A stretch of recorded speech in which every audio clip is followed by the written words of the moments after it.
पाठ 14वा चित्र संदेश। मुलांनो, या ठिकाणचं हे चित्र बघा आणि या चित्रातून काय संदेश तुम्हाला मिळतो ते सांगा। या ठिकाणी एक माणूस बसमधून प्रवास करताना दिसतोय। खिडकीच्या खाली एक पाटी दिसतेय बघा, थुंकू नये। मग काय संदेश आपल्याला मिळतो? बसमध्ये किंवा बसमधून बाहेर थुंकू नये। आणि हे संदेश सगळ्यांनी पाळणं अगदी गरजेचं असतं। आणि असं असून सुद्धा हा माणूस आता थुंकण्याच्या बेतात आहे। या ठिकाणी आपल्याला दिसतोय एक माणूस बसमधून प्रवास करतोय आणि हातात काहीतरी घेऊन तो खातोय। त्याला भूक लागली म्हणून त्यांनी खाणं अगदी योग्य आहे, पण खाऊन झाल्यावर हा कचरा त्यांनी बसमध्ये टाकता कामा नये। बसमध्येही नाही आणि बसच्या बाहेर रस्त्यावर सुद्धा टाकता कामा नये।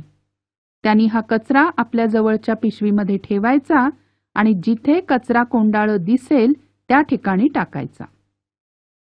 या ठिकाणी तुम्हाला एक माणूस चालत्या बसमध्ये गडबडीनं चढताना दिसतोय, पण असं चढणं खूप धोकादायक आहे।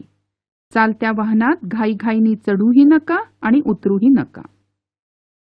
हा मुलगा बसमध्ये खिडकीजवळ बसला आहे आणि बाहेरची गंमत तो बघतो आहे, पण ती बघण्याच्या नादात त्याचा हात उघड्या खिडकीतून बाहेर आलेला आहे हे त्याच्या लक्षात आलं नाही। जवळून एखादं वाहन गेलं तर त्याच्या हाताला जखम होऊ शकते। म्हणून चालत्या वाहनातून हात बाहेर काढणे आणि डोकावून पाहणे धोक्याचे आहे।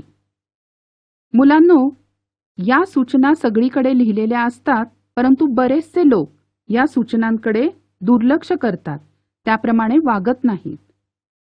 ते तसे का वागत नसतील? कारण या सूचना न पाळल्यामुळे त्यांना कुणी शिक्षा केलेली नाही। ज्या वेळेला त्यांना एखादी शिक्षा होईल त्याच वेळेला ते हा नियम पाळतील। पण म्हणून प्रत्येक गोष्ट शिक्षेनंतरच शिकणं हे योग्य नाही, म्हणून दिलेल्या सूचना सर्वांनी पाळल्याच पाहिजे।